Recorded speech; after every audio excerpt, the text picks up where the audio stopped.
Hey guys, welcome back to another farming video. Today we're gonna go back to the basics. I'll show you how you can make a dungeon spawner farm. But don't worry, this is not a remake of the videos from 7 years ago. I also got some new insights, some info that you might not know yet.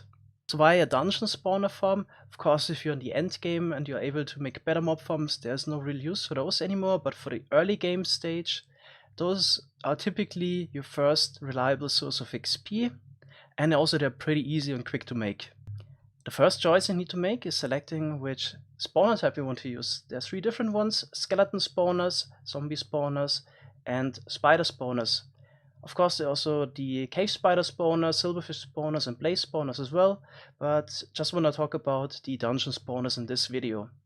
Alright, let's quickly go through the pros and cons of the different spawner types. The first one would be the spider spawner. 1 in 4 spawners is one, and the big problem with the spiders is they're pretty hard to deal with. So, transport them towards the players since they climb up walls and don't really take fall damage, but they have a useful drop. Second one would be the zombie spawner. They're the most common one, they're sort of easy to find. Problem is you don't really get a useful drop from the zombie spawner, you only get rotten flesh. But there is a really small chance that you would also get potatoes, carrots, or iron. In case you have a looting 3 sword, you could get up to 9 iron power just by killing zombies from a zombie spawner. So that's kind of nice, but my choice would be a skeleton spawner, since they would give you the most XP. 1 in 4 spawners is a skeleton spawner, so they're not quite as easy to find as the zombie spawner, but they also have a useful drop, which is bones, which you can use in order to, for example, supply a dispenser farm, so you can also get a lot of food from that. And why do you get the most XP? So for each mob type that you kill here, you get 5 XP. But there's also another mechanic in a game. If a mob carries either armor or weapon, you get some extra XP. And that's 1 to 3 XP per tool, weapon, or armor. So on average, you get 7 XP for killing a skeleton, since they always carry a bow, while it's only 5 for the spider and the zombie. Of course, there's also the additional influence of the armor that the mobs are wearing. That depends a bit on the difficulty, but really the main improvement of the skeleton spawner over the zombie spawner is that the skeletons are carrying bows around. Now let's take a look at the actual spawner farm setup. Not a lot has changed in that regard in the last 8 years, but there's one little detail I want to pay some attention to later. First, let's cover the basics. So the spawner is active if a player is within 16 blocks of the center of the spawner. Then there's a certain range around the spawner where mobs can spawn. In case of a skeleton spawner, this is the area which I marked out with the green glass blocks. So those are all the corner points. Also, of course, not part of the farm. And there's another mechanic in a game. You need to make sure that within a certain range of the spawner, they are not mobs of the same type. So this would be 4 blocks in each direction. That's why we also have a little drop. So if a skeleton would be around that area, it would not affect the spawner rate, so the spawning of new mobs. If you have, for example, 6 skeletons sitting here, then the spawner would not spawn new mobs. That's why it's important to have that little drop here. Also, you can easily see if in range of the spawner, in case there are fire blocks around the spawner. If you go closer, get the fire again, now the spawner is active. Right, all of those things were really known, but I just repeated those for new players, maybe just picked up Minecraft. And now I want to talk about something that I've never actually seen anybody pay attention to. So usually people put blocks above the spawner in order to prevent mob spawning there. Reason is, if a skeleton would spawn here on top, well, it would stay there, and in case it happens quite often, then at some point you have too many skeletons here at the top and it would actually block the spawner from working. So that's why people usually just put 2 blocks above. This prevents all mob spawning, problem solved. But yeah, now is the question, how much does it actually cut into the rates? Because it definitely prevents mobs from spawning on top of it. So the understanding was pretty much that we just sacrifice 1 single spawning space out of over 240, so no big deal, right? Well, actually, it is a big deal, because the understanding was that mobs would spawn the center of a block. So like with normal mob spawning, there's just a normal spawning algorithm, mobs would always spawn in the center of the block. That's not the case with the spawner. So if you, for example, have a mob spawning here on the outside of this block, or just slightly towards the edge of the block, then the hitbox of the mob would intersect with the blocks above the spawner, and the spawn attempt is aborted. And that's actually the case for all of those blocks around the spawner. So the chance that this happens is higher than you would expect it to be. So I wanted to see what's the difference between putting a block on top of a spawner and actually dealing with the problem by just flushing off the skeleton that would spawn on top of a spawner. So here I put down a tripwire line to detect if a skeleton is spawning on top of it, which would activate the dispenser here, and the open fence gates, which don't have any hitbox, that would intersect or collide with the mob hitbox, guides the water. Of course, you could, what I've tried first is just to put a single piece of string on top of the spawner and an observer on top of that to detect the mob spawning, but over time this was not reliable, so that's why I decided to use a tripwire hook and some string. I really wanted to know the exact difference between the two spawn types, therefore I was using carpet mode and ran the game about 100 times quicker than usual in order to test this farm over really a long period of time. So I was testing the farm for about 225 hours worth of gameplay, so almost 10 days. And the results were pretty clear. The farm on the left, which uses the dispenser system, was 4.6% more efficient. That's actually quite a difference in my opinion, which even if it's an early game farm is kind of worth it, since you only need a couple of blocks in order to get this improvement. So if there would have been only a single spawning spot above the spawner, then this value would have been around 0.3 or something, almost negligible, but 4.6% is actually, in my opinion, worth it to deal with those mobs. Yeah, also saw a zombie spawning on the very edge of the spawner. Yeah, that's really the special case with the spawner spawning. So in total numbers, we're getting 506.5 skeletons per hour with the dispenser farm. So that means we're getting at least 3,545 XP per hour on average. Depends a little bit on the difficulty and how many of those mobs would spawn with armor, so the actual value, depending on the difficulty, would be even a bit higher.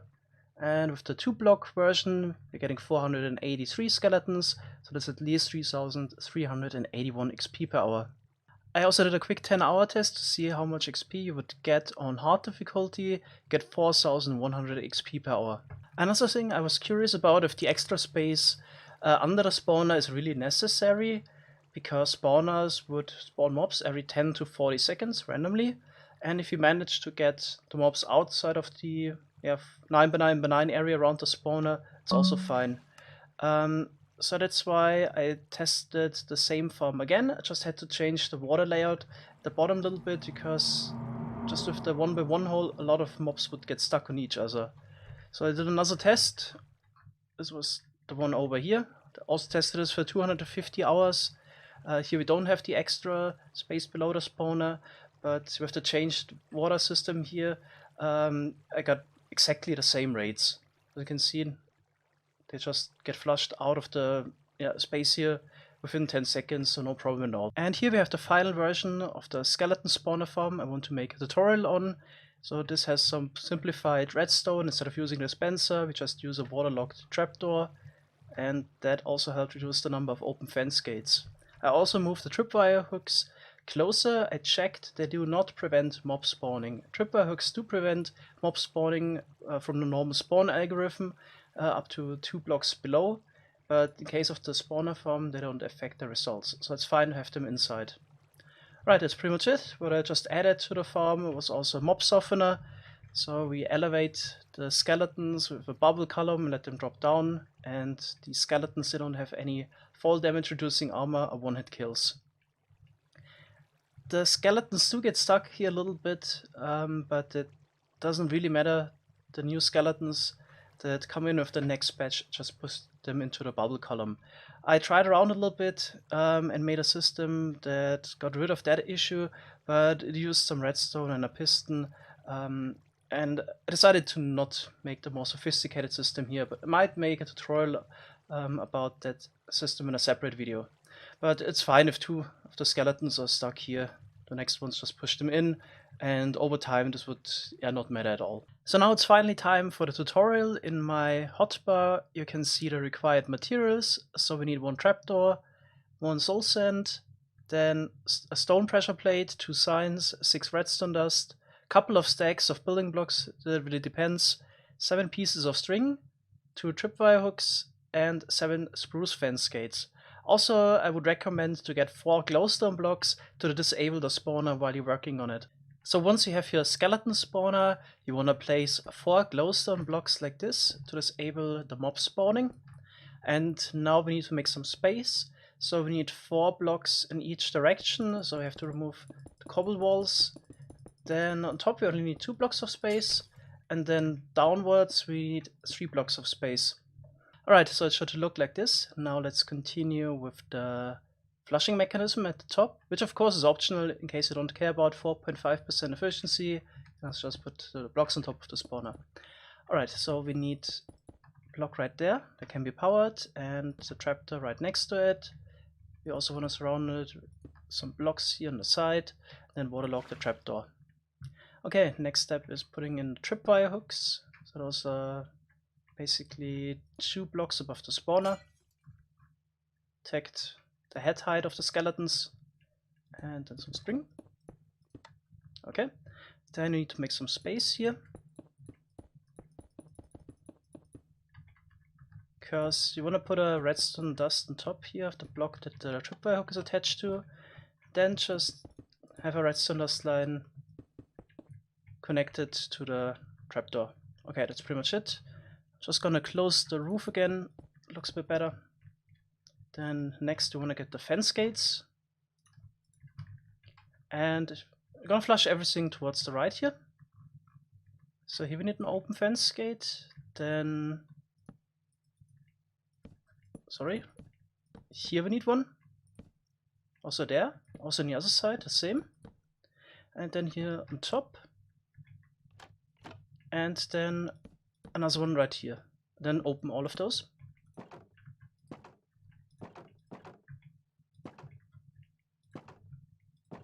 And that's it. So if you activate the string now, it flushes the mobs away. Alright, then next step, the water flushing mechanism at the bottom. So in the corner, away from the direction the water flows at, you want to place 6 blocks like this. Also on this side. Then on the opposite side, in the middle, you want to take out 4 blocks like this. Then put a water source in those 2 corners. Alright, then punch out this block, and that block.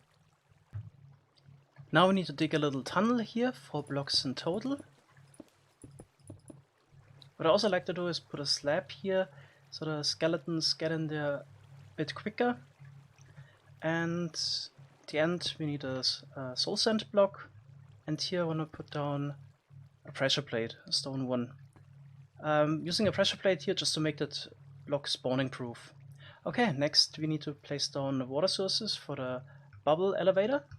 So we need to go up 25 blocks in total. So we already got 2, 3, 4, 5, 6, 7, 8, 9, 10, 11, 12, 13, 14, 15, 16, 17, 18, 19, 20, 21, 22, 3, 4, and 5. Okay, here we can go over 2 blocks. And here we're gonna go down again. Gonna already place a sign here. And now we want to fill this up with water sources. So we need a water source every single block.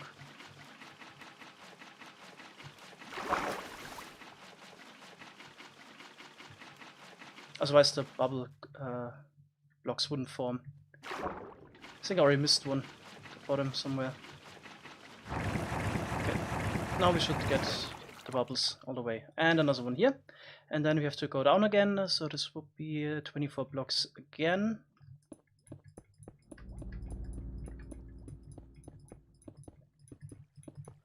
Okay, you can check if you're at the same height as the soul sand block. Just gonna make some space here. And at the same height of the soul sand block, you can place down a hopper. And on top of that, just gonna check again. Yep, there's the soul sand. Gonna place down a slab. Then place blocks here. And that's where I can stand and kill the skeletons that are incoming. Right, so now we should be able to actually see the spawner from here. Yes. Last thing you want to do is get in there one last time, punch out the glowstone blocks, and then your spawner farm is already functional. Just close this up. And now here, yeah, just need to wait a little bit until you get your first skeleton. Of course, also make sure that no skylight or block light can get close to the spawner, so I really want light level 0 in there. But that's it for the day. Thanks so much for watching. See you in the next video. Bye bye.